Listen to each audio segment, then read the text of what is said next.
I wanted to get home as fast as possible to play CS more so that A, I could go pro, and B, I could play pugs with my friends. They wouldn't let me into FPL, just straight up. And I was really sad and I didn't know what to do. And at the time, I kind of just like stopped playing CS a little bit. I was taking like a week break. And I played Valorant for like 2 days straight and I was like enjoying the game, you know, it was pretty fun. But I didn't know if I wanted to switch to Valorant yet. And I played CS and I was awful. And I was so sad. And I decided I'm just gonna play Valorant. Asuna is definitely one key player to look out for and definitely one player that propulses 100 Thieves to the success, the level of success that they have. For 2021, I just want to be one of the teams representing NA. That's my goal, really. Not making Iceland kind of felt bad. With a 2-0 victory, 100 Thieves! How's your German? Because you're headed to Berlin! We're going to Berlin! I've never been to Germany! Let's go. I'm pretty grateful that Valorant gave me this opportunity as well. Oh, Asuna! He gets the triple off the Rocket. It's a fourth kill. He's frags into the site now. There goes the Rocket. Beautiful from 100 Thieves. Asuna, he is laying down death from above. For the immediate pop of the Empress needs to be done for Asuna now because he knows he's going to be potentially going up against both players at once. And he's right to assume that, but it doesn't even matter.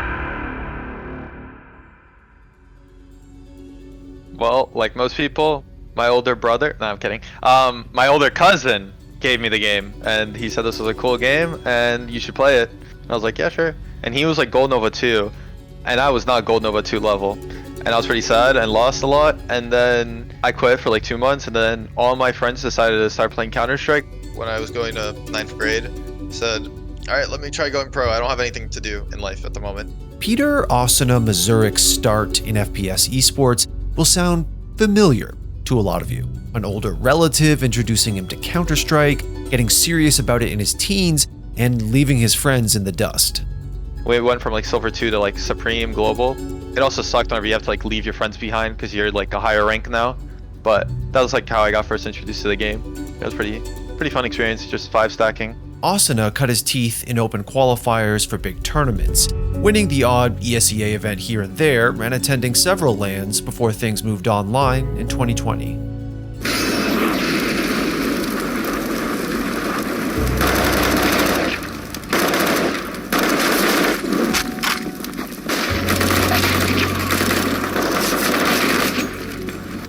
But from his debut at 14 years old in 2018 up until early 2020, the obviously talented aimer largely toiled in obscurity with minor organizations or temporary stack teams with fellow up-and-coming NA talent.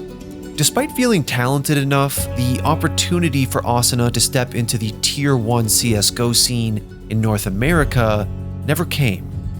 It just hit me really hard and like really demotivated me. I felt like I did all I could in like the Tier 2 NA scene, except like, you know, just play statistically well. But as a team, we like won everything. We didn't lose, and we made the minor, beating Wardell's like orgless team. They wouldn't let me into FPL, just straight up, because we were being quote unquote carried by Grim, who's on Liquid right now. And that really hit me because it's like my achievements don't matter on this team because one player is just like really good on our team basically. His final home in Counter-Strike was with Triumph Esports, an opportunity that lasted just over a month before being cut short. So when the prospect of a new first-person shooter esport, one with more accessible opportunities, appeared on his radar, Asuna took notice and immediately got noticed. This kid who had an idea, Asuna CSGO or like Asuna CS, showed up in one of these Twitch rival tournaments and he just went off. After impressive performances in some of Valorant's formative events, it was Immortals who would have first crack at Asuna. With his move to Immortals, Asuna was wearing the jersey of a truly Tier 1 organization for the first time in his career. The level of expectations, the pressure, and the scrutiny were all heightened, but the then 16-year-old continued with the aim excellence and fearless aggression that got him to the dance in the first place. But as it dissipates, 2 operators moving forward, 1 to fall, a second, and Asuna gets the ace right now for the Immortals to put them at map point against Cloud9's map pick. Essentially, look at all that activity there. Asuna is going to stuff Brax down and Now we'll just own this one here again. Asuna actually just owning inside of the rope room. That's number 4. Does Gary give him what he needs? Maybe it's going to be the grenade that actually locks down that kill, and Asuna gets it. Oh, the wall's out. The wall's out. It just leaves Venerated by himself, and they actually have Hiko on the other side, and they get the kills. Immortals, I cannot believe it. It's grim right now. You have Corey alive, and you have Corey dead. Asuna aims it with the operator, and the last one to go. How does he get that tap with the ghost? But Immortals just weren't taking home trophies. They weren't making grand finals, and their play just wasn't thought to be at the caliber of some of the teams emerging from Valorant's formative year as elite. When they encountered a Sentinels, an Envy, a TSM, more often than not, Immortals would come up short. Even in those losing efforts though, the young prodigy of Asuna would often be the shining light at the top of the Immortals stat lines. But I also like to see just in general how good the team play is in Valorant, and we definitely see it in this matchup now as Asuna peeks out, gets the first kill onto Sick, on the way to retake the lead now for the Immortals as the spike has been dropped towards the Octagon. Boombot moving forward, even one position away, and boom goes Sinatra. Asuna captures it with a 3rd kill onto Dapper inside Hookah, makes that a 4th, looking for the ace, it's been denied. His ability to go toe-to-toe with a TenZ or a Sabrosa did not go unnoticed. In early October 2020, Asuna, alongside fellow Immortals teammate Dicey, signed with 100 Thieves, joining a trio of seasoned Counter-Strike veterans in Hiko, Nitro, and Steel. And this was when TSM was like insane, and we like took a map off them on bind, and we were like so happy. And I felt like when that happened, I kind of got like the spot. 2 weeks later, they tried out a bunch of other people, and eventually they like settled on us late September. Yeah, it's been about a year now since then, and I feel like I've made the most out of that opportunity. The new roster had a seemingly perfect balance. The experience and wisdom of the older veterans was complemented by Asuna's obvious talent and fearless playstyle. In a sense, I think one of the things that could be said about the younger players is you're not wanting them to overthink. Whereas the older players, I think overthinking at times they're using as their competitive advantage. Now I don't mind if he's fast and running wild. Let the kid run wild. But in the long term, one of the things he'll have to develop is understanding how to nuance that with calmness. I said multiple times that our plan on filling the roster out was to get some young up-and-coming players that could be developed into hopefully superstars. I think Asuna and Dicey both have what it takes, and both are young enough and good enough to also be superstars in this game. This roster dynamic took 100 Thieves all the way at first strike, prevailing ahead of NA's stiffest competition in December of 2020. Oh, Asuna! He gets the triple off the rocket as the 4th kill. He's working on the ace. Asuna, absolutely monstrous performance there on short A through the smoke. Oh, they're annihilating TSM. There's only 2 players left. There's a 2 versus 4 for TSM. They have to find a way out of this situation, but it's getting worse and worse. And who better than Hiko to look to seal the deal here in this grand finals as Colors tries. He does all that he can, but it's simply not enough against 100 Thieves. 100 Thieves, they've done it. They are your First Strike North America champions.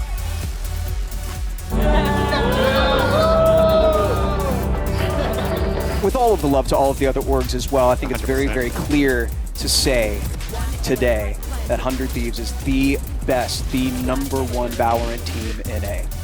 And 100 Thieves didn't have an easy run at First Strike either. They had to go through T1, Sentinels, and TSM en route to their victory, and Asuna was instrumental every step of the way.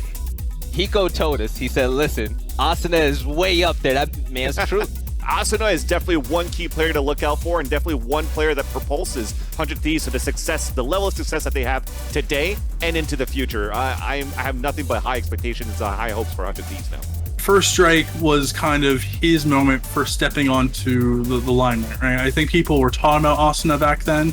I think they were saying, he's a top 20 player. He could be a top 10 player. I think after First Strike, people started, his followers went up. The respect started getting to his name. He no longer was Asuna CS, right? He was Asuna from Valorant. That's when he really stamped his name in the Valorant scene. But while Asuna was fragging his way to fame as an esports pro, and emerging as one of Valorant's future superstars, he was also juggling the responsibilities of high school. I was gonna do computer science major if I didn't go pro. So at the moment I'm taking AP computer science and also some Linux classes. It's funny whenever the teachers like email me or email my mom, your son has missed a couple of days of school and hasn't done assignments, and then like I'm on a plane right now flying to New York City, like I can't even like show up to the class if I would love to. He is a very mature adult. He's doing things that people in their mid-20s or early 30s probably couldn't do, right? Like he seems like he has his life more together than a lot of people my age, and I'm 29. So it was time management. I mean, it was incredible to see him in the compound working on assignments. And I would come in at off hours or extremely early in the morning, 6 a.m. in the morning, or very late at night past 10 p.m., which too, esports isn't that late, but and he would be there grinding on his assignments. And it's a lot easier for me now that I don't have school and I don't have to have something in the back of my mind, because it's really hard to play when you have like a slew of tests coming up and you also have a first strike finals coming up. Like it's like a lot to just like have in your head. And now this was my first stage, I would say, without school, and it's a lot easier. Despite the competing focuses of school and his esports career, Asuna took over the NA leaderboards for ranked play in early 2021, claiming both the top 2 spots with separate accounts. And with the young superstar in the making firing on all cylinders, 100 Thieves were poised to carry their first strike momentum into the Valorant Champions Tour, the first Riot-produced structured tournament circuit for the esport. This tour will provide expanded regional and international competitions that will culminate in a global championship featuring the best teams from around the world. But the first half of 2021 was surprisingly turbulent for 100 Thieves. They underperformed at Stage 1 Masters, which thanks to the COVID pandemic wasn't even an international competition. And in Stage 2, they made it to Challengers Finals, but ultimately failed when it truly counted. It's now just Nitro. He's going to have to win 3 fights to keep his team in this. It's not going to be easy. He'll take 1 and the second. He needs but 1 more. Lockdown's gone now. So it's just Victor with 2 curveballs and 6 HP on Nitro. The peek won't work. Victor takes it, and that's an easy defusal. Envy will take the series, and they keep their chances alive in the finals. 100 Thieves goes home. That's it for them and their run. Asuna's hopes of representing North America in Valorant's first international LAN were shattered. They weren't thinking about making Iceland high-fiving. They were thinking about going to Iceland and raising the trophy to being the first champions ever internationally, which Sentinels went on to do. So when they failed to qualify for Iceland, it was a giant disappointment. But post-Reykjavik, a new stage was waiting for him, one with a chance for redemption. And in Stage 3, Asuna was back with a vengeance. In their very first map of Challengers 1 against Version 1, he broke the VCT record for most kills in a single map. Coming in here from Whippy specifically. Oh, excuse me. Actually not having the stage there. Apologies on my end. Just used to rereading the HUD again. But Asuna actually with a big triple kill with Heroes will take down Vanity.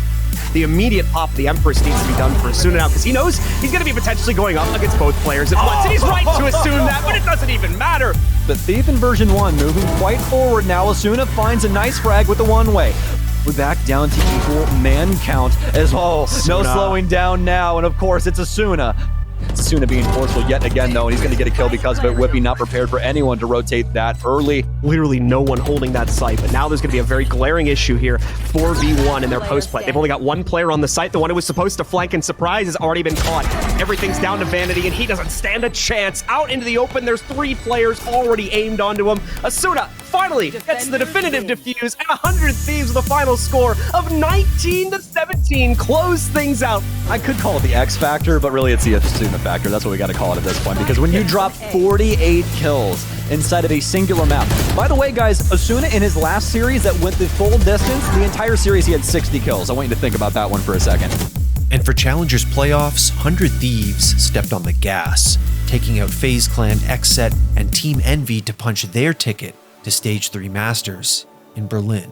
The only team they lost to was the one that's become their own personal kryptonite, regional rivals Sentinels.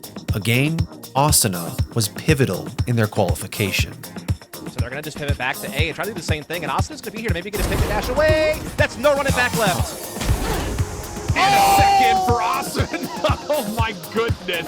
Other than the round, he was still other than the Marshall bonus. Marshall, yeah. Well, Corey did try to make the running back play. Asuna, oh my goodness.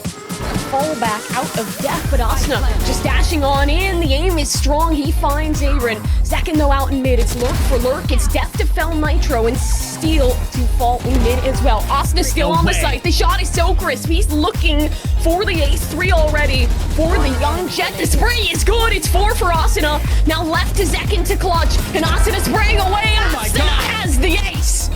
Maybe not necessarily in this series as much, but it's not a guarantee, but you can almost guarantee that Asuna will find the entry and Ethan will find the next. 100 Thieves continue to do it.